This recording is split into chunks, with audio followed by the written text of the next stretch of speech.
নমস্কার। আশা করি তোমরা সকলেই খুব ভালো আছো। আজ আমি তোমাদের পড়ে শোনাবো আশাপূর্ণা দেবীর লেখা ছোট গল্প হৃদয়হীন। সেরেছে। চুলের শেষ ফিনিশিং টাচটা দিয়ে জুতোয় পা ঢোকাতে যাচ্ছে, টেলিফোনটা করকর করে বেজে উঠল। অন্তত এখন দীপঙ্করের কানে ক্রিং ক্রিংটা করকরিয়েই উঠল। সেরেছে না দীপঙ্করকে মেরেইছে, একেবারে লাস্ট মোমেন্ট।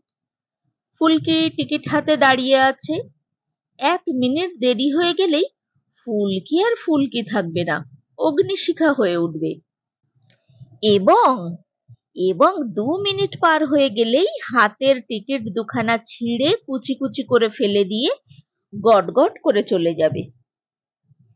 চলে গিয়ে কি আর তক্ষুনি বাড়ি ফিরে যাবে, যে দীপঙ্কর ছুটতে চলে গিয়ে খোসামত টোসামত করে ডেকে নিয়ে আসবে? তাতে হয়তো অসুবিধা হতো না। ফুলকিদের বাড়িটা তো প্রিয়া সিনেমার দরজা থেকে 2 মিনিটের পথ। তা না হলে ফুলকি কেন টিকিট কেটে দাঁড়িয়ে থাকবে? ও ভূমিকা তো বরাবর দীপঙ্করেরই।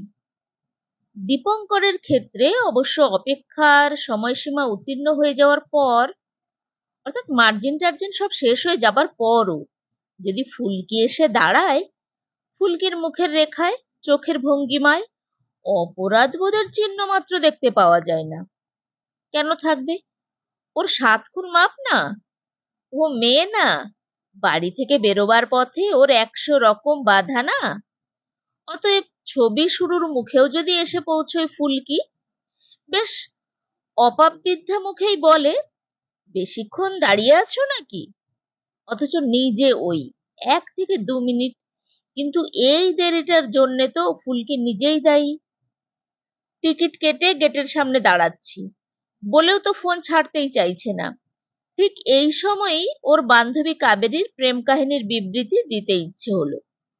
কাবেরী কিরকম ল্যাবা, আর ওর প্রেমিকটা কিরকম ভ্যাবলা, এই ভীষণ দরকারি কথাগুলো যেন এই মুহূর্তে না বললে পৃথিবী রসাতলে যেত।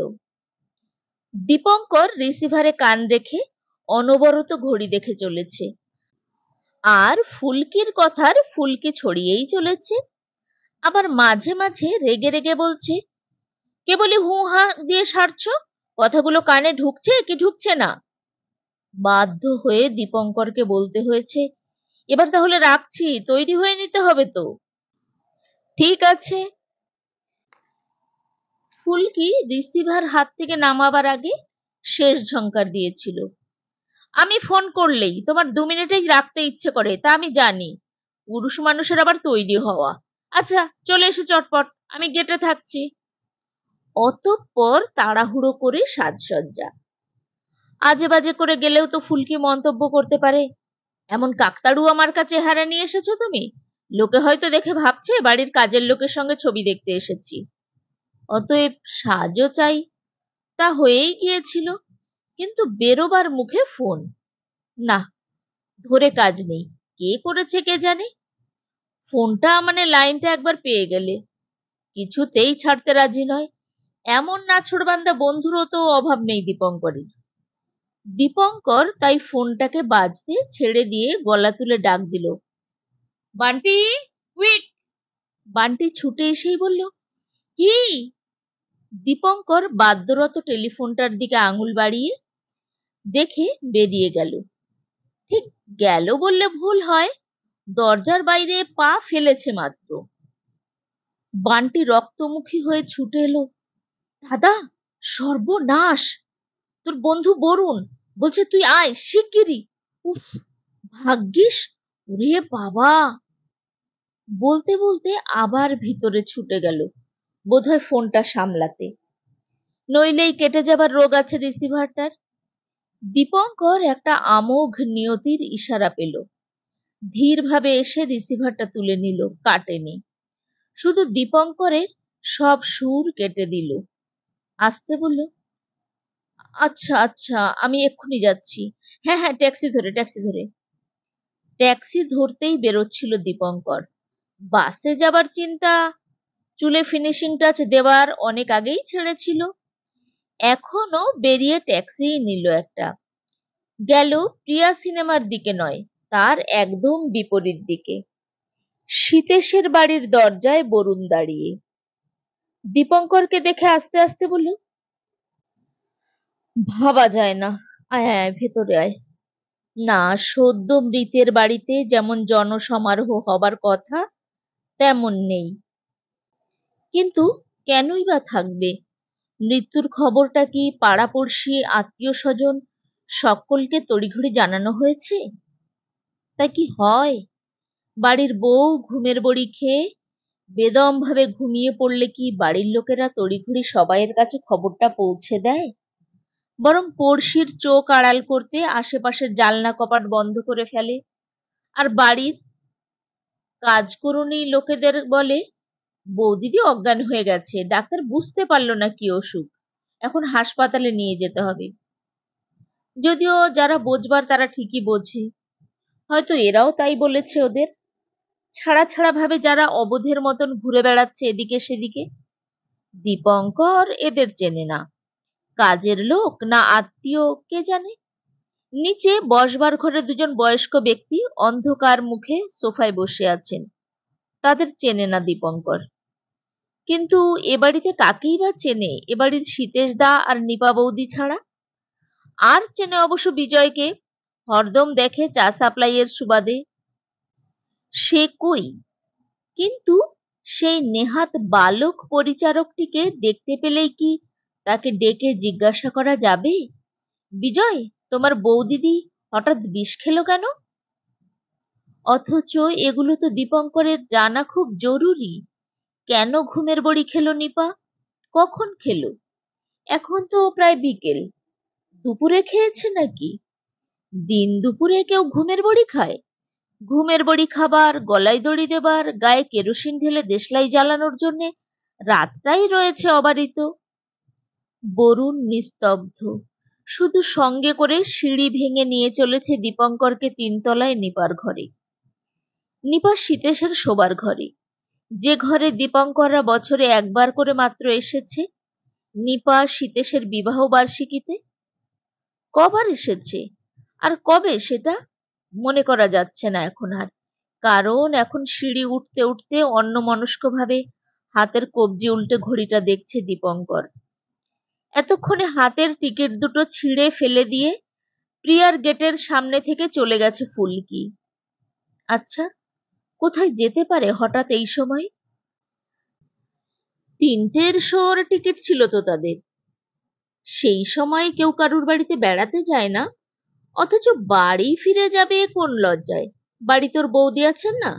বৌদির সঙ্গে অবশ্য কথার আটঘাট রাখে না ফুলকি, কিন্তু তার প্রেমিক যে তাকে কথা দিয়ে কথা রাখেনি, এক্ষুনি যাচ্ছি বলে আসেনি, এই অপরাধের কথাটা তো আর তাকে বলা যায় না।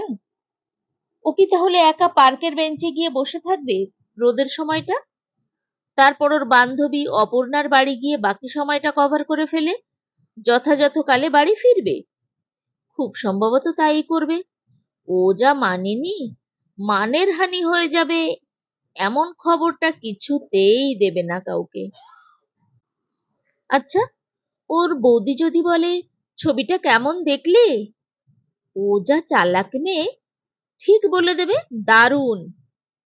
বলে ফেলে পুরনো করে দেব না বাবা, নিজে গিয়ে দেখে এসো। আর যদি বলে, ওমা, একা ফিরে এলি, দীপঙ্করকে সঙ্গে নিয়ে আসবি তো, একটু চাটা খাইয়ে দিতাম, ও তোকে সব দিন খাওয়ায়।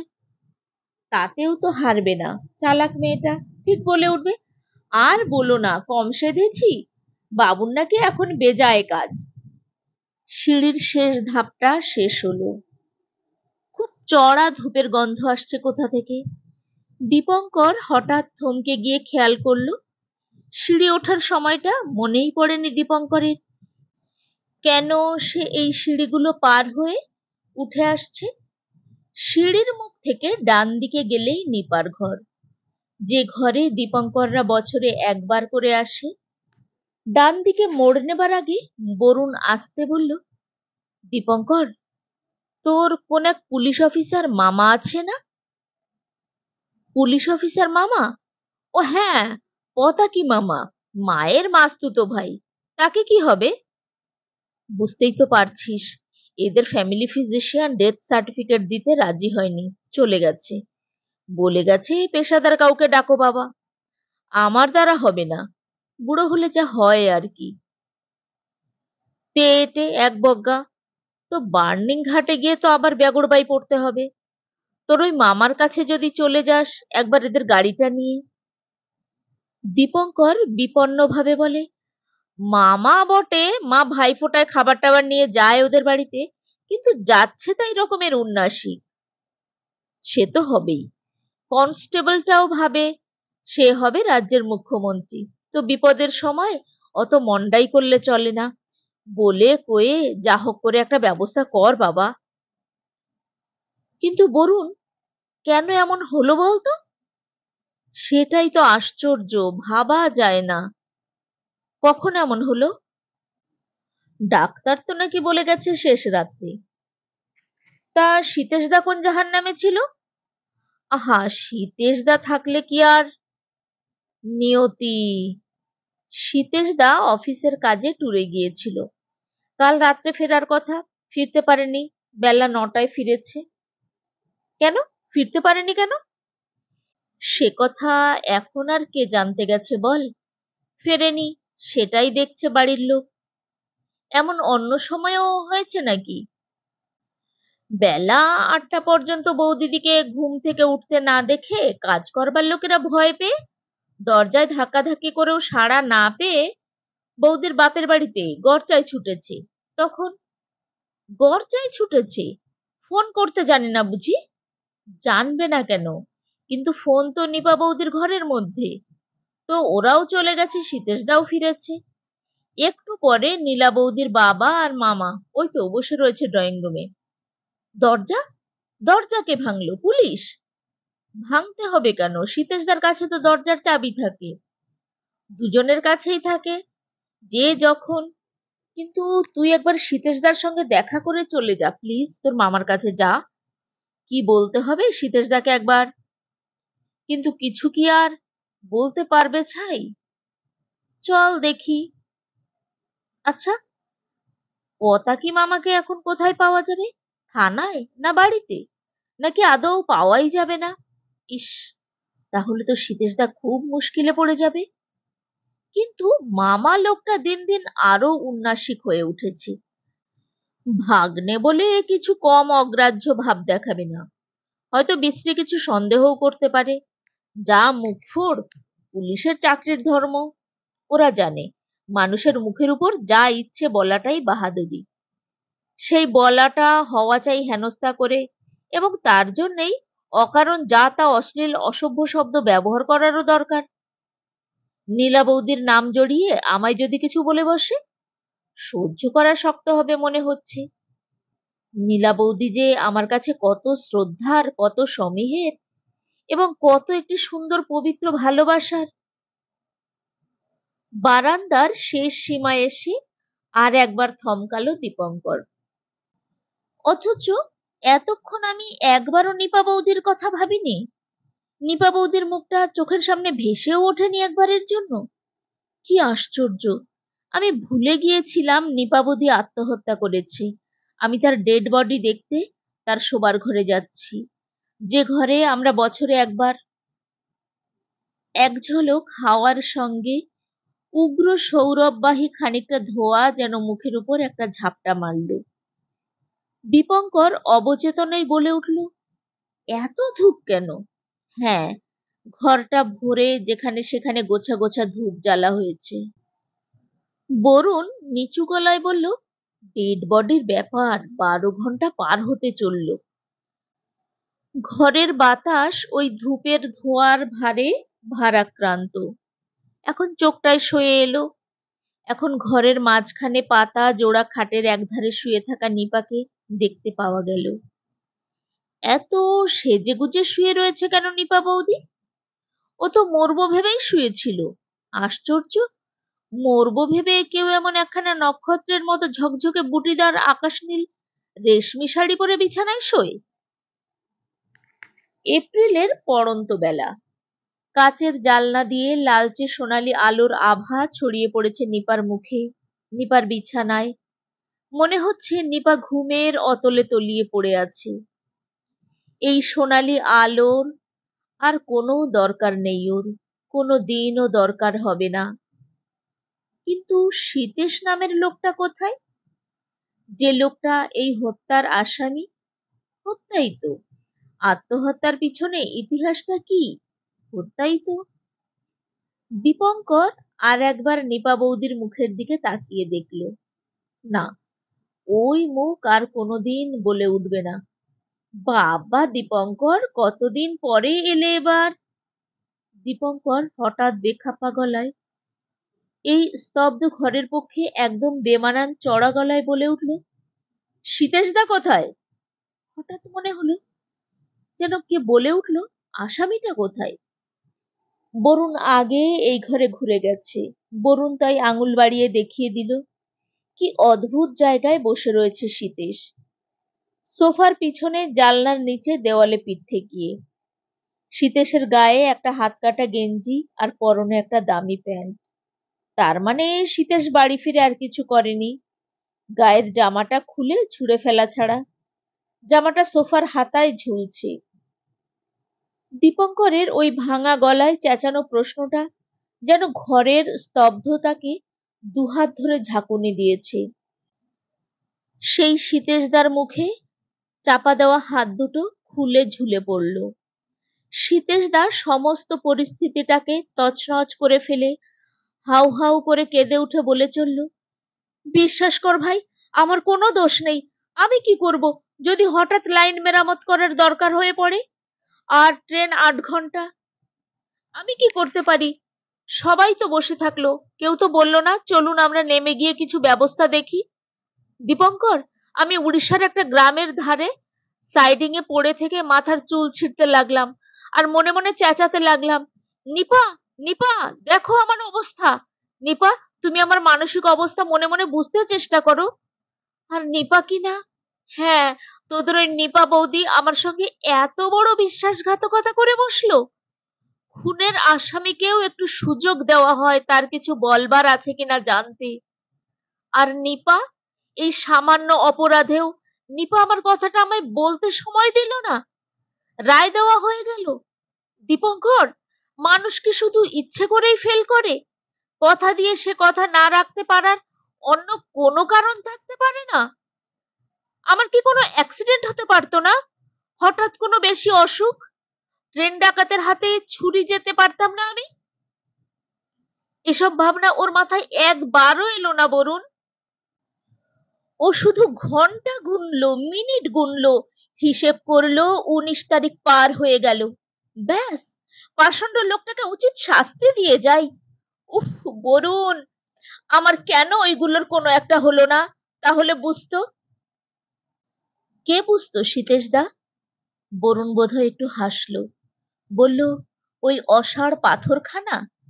তাকিয়ে দেখলো, অথবা দেখালো পাথরের পুতুলের মতন শুয়ে থাকা নিপার দিকে।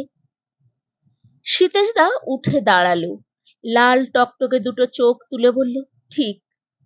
তারপর সরে এসে সোফার উপর ধপাস করে বসে পড়ল। কিন্তু ১৯ তারিখের রহস্যটা কি? কি হয় ১৯ তারিখটা পার হয়ে গেলে? দীপঙ্কর জানে না।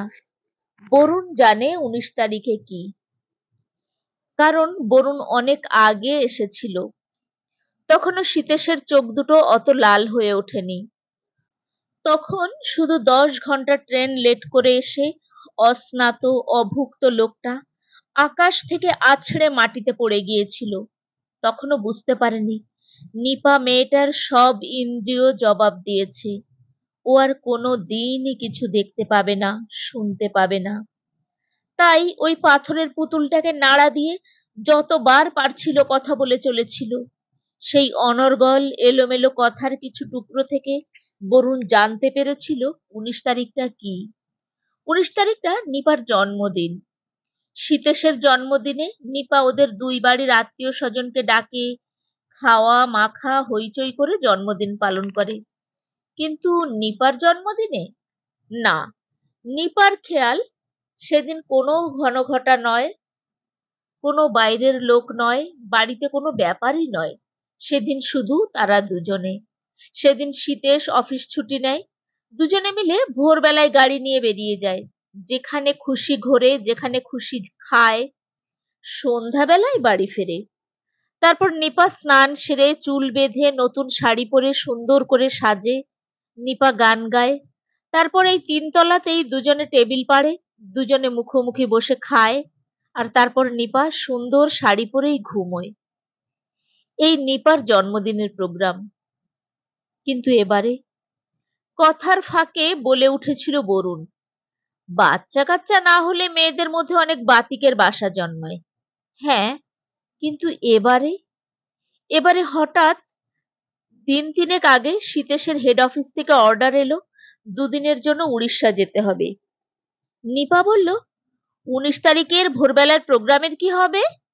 হবে, 18 তারিখ রাতেই তো ফিরছি। ঠিক ঠিক। আর যদি না ফেরো, আমার নামে কুকুর পুষো। ইস, যত সব সেকেলে কথা। সেকেলে হলে কি হবে? প্রতিশোধ নেবার এমন উৎকৃষ্ট উপায় আর পাবে? কিন্তু 18 তারিখে শীতেশ এলো না, এলো তার ট্রাঙ্কল। নিপা, আমার নামে একটা কুকুর পোষা হবে, এটাই দেখছি আমার বিধিলিপি। একদম নিরুপায়। কাল সকালটা না থাকতে পারলে একটা মস্ত অর্ডার ফসকে যাবে। কোম্পানির দারুণ লোকসান। কি করি বলো? বিবেক বলে একটা জিনিস আছে তো। এদিক থেকে উত্তর গিয়েছিল, তা বটে, তবে সেটা বোধ হয় শুধু কোম্পানির জন্যই মজুদ থাকে। আহ, তোমার আর আমার কোম্পানির উপর সতীনের হিংসে গেল না। কাল সকালে কাজ মিটিয়ে বেরিয়ে পড়ব, রাত্রের দিকে ফিরবই। তুমি তোমার সেই আকাশের মতন নতুন শাড়িটা পরে সুন্দর করে সেজে বসে থাকবে। আচ্ছা মশাই, রাত্রিটা কত রাত্রিরে হবে? ট্রেন পৌঁছবার কথা তো 9টা 10-এ, তবে লেট টেট করলে একটু এদিক ওদিক হতে পারে। ক্ষমা ঘেন্না করে মেনে নিও প্লিজ। রাত 12টা বেজে যাবার পর কিন্তু আর 19 তারিখটা আকাশি শাড়ি পরে বসে থাকবে না। ট্রাঙ্কলের সময় ফুরিয়ে গিয়েছিল, কেটে গিয়েছিল। শীতেশের আর উত্তর দেওয়া হয়নি। কিন্তু তারপর ওই বন্যার জলে রেল লাইন বিপজ্জনক হয়ে পড়েছিল, তাই মেরামতের জন্য। হঠাৎ চেঁচিয়ে উঠল শীতেশ, তাই বলে ও ঘড়ি দেখে দেখে হিসেব করতে বসবে, কাগজে লিখে রাখবে 19 তারিখ শেষ হয়ে গেল, আর আমার কোনো দোষ নেই। আর সেই কাগজ মুঠোয় চেপে 20 বড়ি খাবে। কেন? কেন বলতে পারিস তোরা? কেন? মেয়ে মানুষের জাতটা অভিমানিনী বলে? দীপঙ্কর, অভিমানিনী বলে সে আমাকে চাকর বানিয়ে রেখে দেবে, মাথায় পা দিয়ে হাঁটবে, চিরকাল পোষা কুকুরের মতন যা ইচ্ছে তাই করিয়ে নেবে, বিচার করবে না, বিবেচনা করবে না, কৈফিয়তটা শুনতে ধৈর্য ধরবে না, আর একটু এদিক ওদিক হয়ে গেলেই ফাঁসির হুকুম দিয়ে বসবে? কেন? না তিনি মেয়ে মানুষ, অভিমানটাই তার ধর্ম। এই তো তোদের নিপা বৌদি, তোরা ভাবতিস কি নরম, কি মমতাময়ী, আসলে স্পাত, বুঝলি, সেফ স্পাত। আর মমতা নিষ্ঠুরের রাজা, হাসতে হাসতে বুকে ছুরি বসাতে পারে। দেখ, তাকিয়ে দেখ ওই মুখটার দিকে, মমতার লেশ আছে? কঠোর কঠিন পাথর। বরুণ ওকে দুহাতে ধরে বলল, শীতেশ দা চুপ করো প্লিজ, চুপ করো, জল খাও একটু। কিন্তু দীপঙ্কর, দীপঙ্কর সেই মুখটার দিকে তাকিয়ে দেখে। দীপঙ্করের মধ্যে একটা ভূমিকম্পের তোলপাড় ঘটে যায়। দীপঙ্কর দেখতে পায় কঠিন কঠোর মুখে শুয়ে রয়েছে ফুলকি। হ্যাঁ হ্যাঁ, ফুলকি। সেই মুখ, সেই নাক, সেই রং। বিচার করেনি, বিবেচনা করেনি, কৈফিয়তটুকু শোনবার ধার ধারেনি। বরুণ, আমি চলে যাচ্ছি। চলে যাচ্ছিস? হ্যাঁ, আমার না ভীষণ শরীর খারাপ লাগছে রে, দম বন্ধ হয়ে আসছে। এই ধোয়ার জন্যে?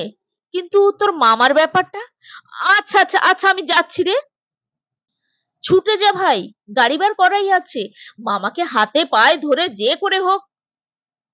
ফুলকির আঁকা ভুরু সমেত চোখ দুটো কপালে উঠে গেল। ফুলকির তার সেই কপালে হাত দিয়ে বলল, মাই গড, টিকিট দুখানা আমি ছিঁড়ে ফেলে দিয়েছি, না ছবি দেখেছি। ওটাই জানবার জন্য তুমি অত বড় একটা দরকারি কাজ ঠেলে রেখে ছুটে এসেছো? মনেও বা পড়েছে? অথচ ভাবতাম নিপা বৌদির উপর তোমার বড় ভালোবাসা। সত্যি বলতে তোমার ওই নিপা বৌদির উপর ভালোবাসার বহর দেখে হিংসে হতো আমার। দেখালে বটে। ছি ছি, মানুষটার ডেড বডি পড়ে রয়েছে, আর তুমি এসেছো প্রেমিকার তল্লাশ করতে। সে সিনেমায় গেল কি না? যাব না কেন? তুমি এলে না বলে হাত পা ছুড়ে বাদর নাকি আমি? দেখলুম টাইম ওভার, তোমার পাত্তা নেই। এদিকে গেটের ধারে নবেন্দুটা টিকিটের জন্যে না আমার জন্যে কে জানে ঘুরঘুর করছে। একটা টিকিট ওর হাতে ধরিয়ে দিয়ে বললুম, এই একটু দেখ দীপঙ্কর আসে কিনা, না এলে তুই এসে ঢুকে পড়িস। দীপঙ্কর আস্তে আস্তে বলল, এলাম না বলে তোমার কোনো দুশ্চিন্তা হলো না? কেন? কি দুঃখে? দুশ্চিন্তা এত সস্তা নাকি? ভাবলুম তুমি সেই দিনের শোধ নিতে একটা প্যাচ দিলে। যাও যাও, গাড়িতে হর্ন দিচ্ছে। যাই বলো বাপু, তুমি একদম হৃদয়হীন। তোমার নিপা বৌদির ডেড বডি পড়ে আর তুমি ওদেরই গাড়িতে চড়ে, ভাবা যায়? নিঃশব্দে বেরিয়ে আসে দীপঙ্কর। ও কি বলে উঠতে পারলো, ফুলকি, আমি হঠাৎ নিপা বৌদির বদলে তোমাকে দেখতে পেলাম, একদম তুমি। তাই আমি। না, পুরুষ মানুষ সহজে তার কথা বলে উঠতে পারে না, বলতে পারে না। তাই বেশিরভাগ সময় হৃদয়হীনের তালিকায় নাম ওঠে তার। এতক্ষণ তোমরা শুনছিলে আশাপূর্ণা দেবীর লেখা ছোট গল্প হৃদয়হীন। গল্পটি কেমন লাগলো চটপট কমেন্ট বক্সে লিখে ফেলো। গল্পটি যদি তোমাদের ভালো লেগে থাকে তাহলে বন্ধুদের সঙ্গে শেয়ার করো, আর একটা লাইক দিও প্লিজ। আর আমার গল্প পাঠ যদি তোমাদের ভালো লেগে থাকে তাহলে আমার চ্যানেলটিকে সাবস্ক্রাইব করো। আমার চ্যানেল সাবস্ক্রাইব করলে পরবর্তীতে আমি যে গল্পই পোস্ট করব সবার আগে পৌঁছে যাবে তোমার ফোনে। অনেক অনেক শুভেচ্ছা নিও, আর আমার পরের গল্পের জন্য অপেক্ষা করো।